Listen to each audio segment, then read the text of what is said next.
Hello everyone, this is Mr. Ben. I am here to give you guys a very quick tutorial about the Google Classroom settings that we will have for our students here at Lycée for the next few weeks. As all of you know, we'll be doing our classrooms from distance learning using more virtual-based classroom. In order to do that, for our 1st through 9th grade students, we'll be utilizing the Google Classroom system. Parents, if you want to access all of this, you'll be using it through your student's account. So the first thing I need you guys to know that's extremely important is you will need your student's login information when it comes to their student Google account. That would mean the Google account that has, generally it's set up with the first letter of their first name, their last name, .stu at lfno.org. In order to and then of course they have a password which we helped create for them that they should know. If you speak to your children and your student and they do not know their password, please contact either their homeroom teacher via email their ELA teacher, or you can contact myself through email. My email is bbrunke, and Brunke is BRUHNKE at lfno.org, and I can send you that information. Because they will not be able to access their Google Classroom without that login. So you notice over here, you see the E over here, this is actually a student's account. I'm not going to give the name, obviously, but this is a student's account that I'm logged into for right now, so you can see their version of Google Classroom. So what they would first do is when they are logged in through Chrome, they will go over here to the top right, which is the waffle icon, to go to Google Apps. And here they'll have what devices they have through Google Drive, Docs, Sheets, etc. But they'll specifically be going to Google Classroom. So if you click on Classroom, and you'll notice that this student is linked to two different classes, their actual classroom and then the sample learning classroom that I put them in and I will be removing them from shortly. So I just want to go ahead and use my sample classroom just to give you an idea of what they will see. Now, for starters, I'm going to click in. And when you go to a sample into this classroom, there are 3 different categories that the students will be able to find. Stream, classwork, and people. Stream is basically like a timeline of activities that have gone on in the classroom. So for example, you'll notice over here that where you notice the 2 announcements, one of them about parts of speech, the noun, and one about phrases and clauses from Khan Academy, they were timestamped on March 13th. The assignment that what I made as an example was posted March 13th and was due March 20th. So everything here has a particular timeline of where they can access information. So the one thing I want you to notice about for the different activities here, for instance about parts of speech. Let's say for example you have a teacher who wants to give a particular activity that might involve reading a small passage. They could end up attaching a PDF that a student would need to read over and give us some sort of response about. In this case, if we're focusing on grammar, like these 2 activities here, when I was teaching, I used Khan Academy a lot for reinforcement for grammar, and we would go over specific activities on Khan Academy. So if I wanted them to look over the nouns on Khan Academy, I would simply attach the link to the specific set of videos I wanted to look at, and all they would need to do is simply click parts of speech here, for example. They click, and then automatically would link them onto the specific activity I wanted them to go to, as you see here. So, very useful activity. Oops, excuse me, let me go back. Very useful. Now, ultimately, throughout these next few weeks, they will be able to access any sort of information that either their homeroom teacher has given them. If this is upper elementary specifically, if it's upper elementary, you will have students who can access everything from their homeroom teacher, which is the French teacher's work, and their English language arts teachers, and if necessary, their ESS teacher as well. Next thing I want to take a look at is, you notice over here where it says upcoming, no work due soon. This is kind of something that reminds a student of any particular activities that are either put through a Google Calendar, as in, for instance, they might, for example, have a live session through Google Meet that the teacher might be working on, or it might be an upcoming assignment. So if they have an upcoming assignment, this is where they can locate it on classwork. So let me show you this element of classwork. Now in classwork, generally your teachers are going to try to label all assignments into topics. Now, for example, if we were dealing with, let's say, mathematics, you might have a topic that's dealing with fractions. If it was biology, you might be, like, let's say, biology or earth science might be dealing with, like, photosynthesis. Here, since this is an old unit of mine when I was teaching 4th grade about the Civil War unit. So I made my topic, and then I connected it based on an activity that we're working on, which was the Kansas-Nebraska Act. So what they will receive here under this topic is a particular assignment. And this one example is Kansas-Nebraska Act, reading analysis, and quiz.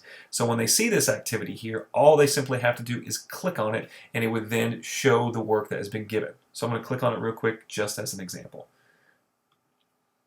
And view assignment. Now, you'll notice that this one already has been, as it said, submitted, and this one's already been graded because I made this as an example earlier.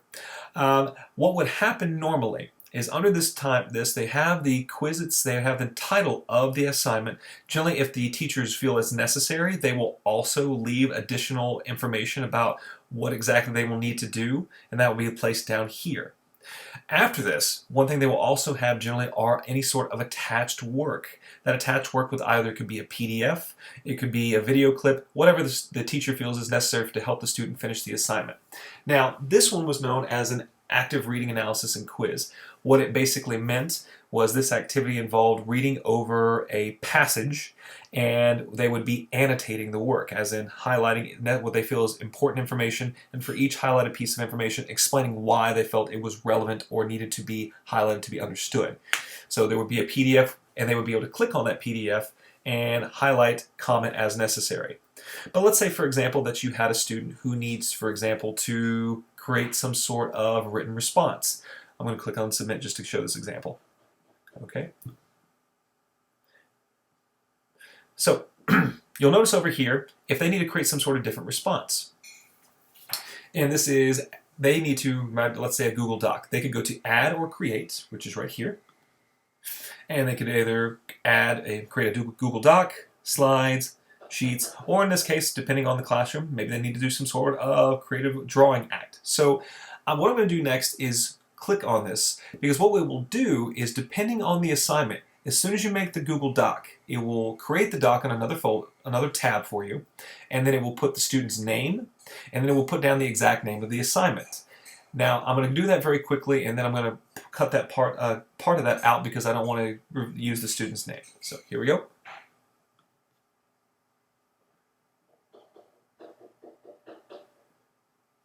Let that load.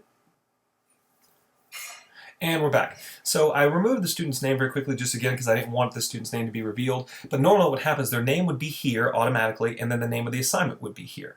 Now at this point, this is their doc that they can end up writing whatever short answer response they need, whether it be an ACE response that they use for short answer responses in ELA, or even a complete essay if necessary. So for instance, they could end up writing down the Kansas-Nebraska Act was, whoops, excuse me, hit all caps, my mistake. Important because, and then they start to explain the whole thing, which was blah, blah, blah, blah, blah. Hopefully a lot more eloquent. Now, once they have finished and they have done their grammar checks, their spell checks, at that point they would go over here to the very top to say turn in.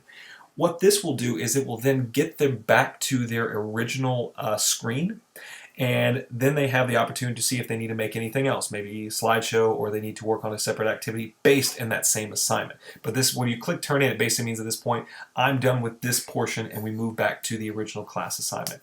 So at this point, I'm going to go and click turn in. Here we go.